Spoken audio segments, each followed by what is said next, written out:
28 왕자에게서 목자가 된 모세가 40살이 되었을 때였어.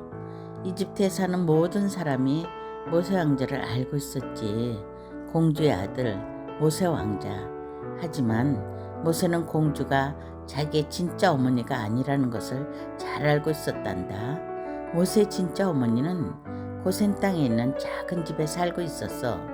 모세 아버지는 파라오를 위해 힘든 일을 열심히 해야 했어. 모세의 형 아론도 마찬가지였지. 모든 이스라엘 사람들은 파라오를 위해 고된 일을 해야만 했어. 파라오는 이집트 나라를 다스리는 왕을 말해. 그리고 이집트에 처음부터 살았던 사람들을 이집트 사람이라고 부른단다. 바로 이집트의 주인들이지. 그런데 이스라엘 민족은 처음부터 이집트 나라에 살던 사람들이 아니야. 그 땅의 주인도 아니지. 이스라엘 민족은 야곱의 자손들이야. 오래전 야곱은 가나안이라는 다른 나라에 살았어. 그러다 이집트에 이사를 왔단다. 그때 하나님께서는 야곱의 자손들이 나중에 가나안으로 다시 돌아오게 될 것이라고 약속하셨어. 이스라엘 민족은 언제쯤 가나안으로 다시 돌아가게 될까? 혹시 가나안으로 영영 돌아가지 못하는 것은 아닐까? 이스라엘 민족은 마음씨 고약한 파라오의 노예가 되었어. 자기가 하고 싶은 일을 마음대로 할 수 없는 노예 말이야. 이스라엘 민족은 파라오를 위해 쉬지 않고 일을 해야 했지. 큰 성을 만들려고 벽돌을 굽고 성벽을 쌓는 일을 했지. 이집트 사람들이 이스라엘 민족의 주인이었단다. 이 사람들은 채찍을 들고 이스라엘 사람들은 감시했단다. 만약 이스라엘 사람이 열심히 일을 하지 않으면 그때마다 이집트 사람이 나타나 채찍으로 때렸단다. 정말 심하지? 모세는 힘든 일을 할 필요가 없었어. 왜냐하면 이집트 사람인 것처럼 하고 살았거든. 사람들은 모두 모세가 이집트 사람이라고 생각했어. 그런데 사실은 그렇지 않아. 그렇지? 모세는 이스라엘 사람이야. 하지만 모세 왕자는 벽돌을 굽거나 성벽을 쌓을 필요가 없었어. 얼마 전까지만 해도 모세는 왕자로서 아름다운 궁전에서 사는 것이 참 좋았단다. 그렇지만 지금은 자기 민족인 이스라엘 사람들 생각이 자꾸 나는 거야. 모세는 이스라엘 사람들이 일하는 곳을 자주 찾아갔단다. 가끔 이스라엘 사람들이 채찍에 맞는 것을 보기도 했어. 그때마다 모세는 화도 나고 슬프기도 했단다. 계속 이렇게 살아야 할까? 이스라엘 민족이 언제까지 노예에 살아만 할까? 자기가 이스라엘 민족을 도울 수는 없을까? 어느 날 모세가 이스라엘 사람들이 일하는 곳을 다시 찾아갔을 때였어. 한 사람이 힘없이 비틀거리는 것을 보였단다. 너무 지쳐서 일을 할 수 없는 것 같았어. 하지만 그 옆에 서 있던 이집트 사람이 채찍을 마구 휘두르는 거야. 그 바람에 그 사람은 일을 멈출 수가 없었단다. 그 광경을 보고 있던 모세는 화가 나서 참을 수가 없었지. 모세는 이집트 사람의 멱살을 붙잡더니 그만 때려서 죽여버렸어. 그 이집트 사람은 숨이 멎은 채 땅바닥에 픽 쓰러졌지. 모세는 소스라치게 놀랐단다. 자기가 사람을 죽이다니. 이집트 사람을 때려 죽였다는 것을 만약 파라오가 알게 된다면 분명히 파라오는 엄청나게 화를 낼 거야. 당장 모세를 죽이라고 명령할지도 몰라. 아무도 이 사실을 알아서는 안 돼. 절대로.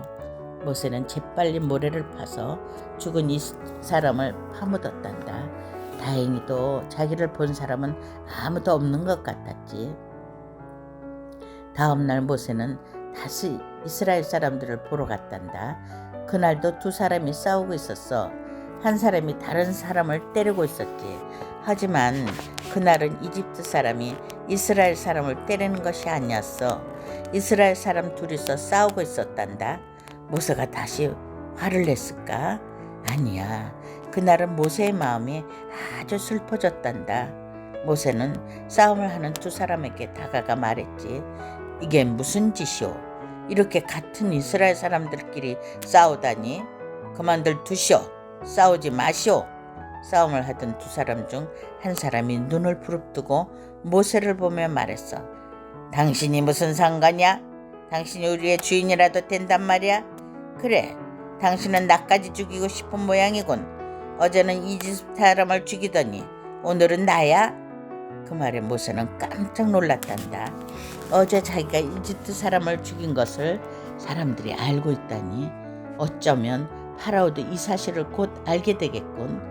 얼마 지나지 않아 그 사실이 파라오의 귀에 정말로 들어갔단다. 파라오가 신하들에게 말했어. 모세를 잡아오너라. 당장 감옥에 가두도록 해라. 파라오의 신하들이 모세를 잡으러 왔단다. 하지만 신하들은 모세를 찾을 수가 없었지. 사방을 찾아보았지만 모세는 어디에도 없었어. 그때는 벌써 모세가 멀리 도망을 간 후였거든. 모세는 이집트를 떠나 아주 먼 나라로 도망쳤단다.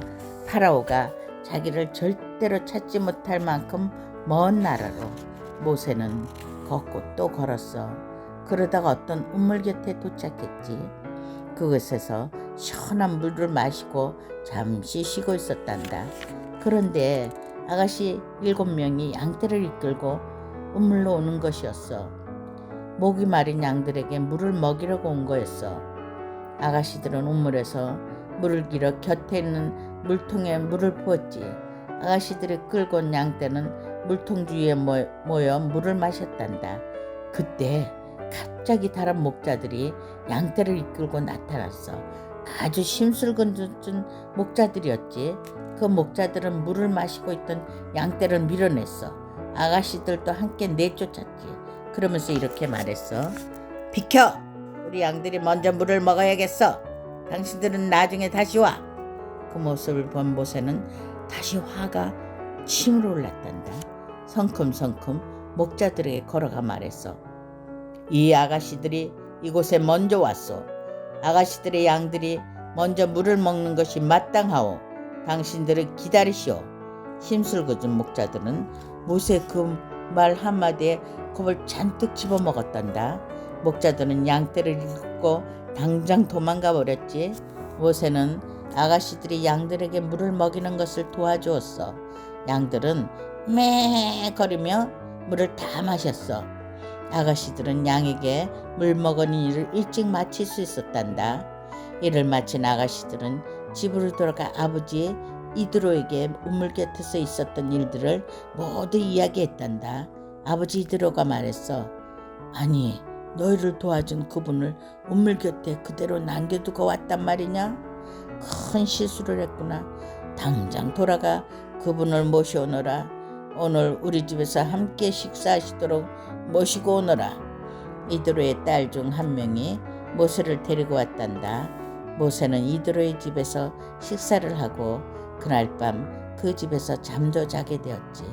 그 후 모세는 그 집에 계속 머물며 살게 되었어. 이드로의 집에서 일하게 되었거든. 모세는 이드로의 가축을 지키는 일을 했지. 이제 모세는 목자가 되어서 양을 지키는 목자가 된 거야. 이집트의 왕자였던 모세가 목자가 되다니 정말 많이 바뀌었지. 모세는 이스라엘 딸 중에서 십보라라는 아가씨가 마음에 들었단다. 모세와 십보라는 나중에 결혼하게 되지. 하나님께서 두 사람에게 2명의 자녀를 주셨는데 모두 아들이었단다.